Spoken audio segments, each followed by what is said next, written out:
He called me his greatest achievement, until I became his biggest regret.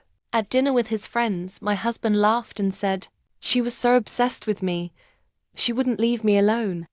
Now she follows me around like a puppy." Everyone howled.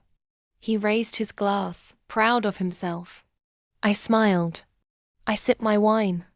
And in that exact moment, I decided he would never humiliate me again. You want obsession? Watch what happens when the obsession leaves you first. We'd been married 6 years. I built my life around this man, moved across the country, gave up a job I loved, and played the perfect wife for his sake. That night, we were at a sleek rooftop bar in Barcelona. The kind with $18 cocktails and linen napkins folded like origami. His colleagues were there. Investors. Lawyers. A crowd that lived on power, charm, and subtle cruelty. When someone asked how we met, I expected the usual. Instead, he smirked and said, "She basically stalked me. Kept messaging me, begging for a date." They laughed. I blinked. Then he added, "Now she follows me around like a puppy. I swear I'm her greatest achievement." Louder laughter. He was glowing like he'd just nailed a punchline. I was glowing too, but mine came from a different place. I downed my drink, excused myself to the restroom, and called Elena. She's not a friend. She's a divorce attorney. One of the best in Europe. We'd met at a charity gala months ago, and she gave me her card just in case. I'd never thought I'd use it. Until that night. Here's what happened next. Over the next 30 days, I played the same game he did, smiling, supporting, laughing at his jokes.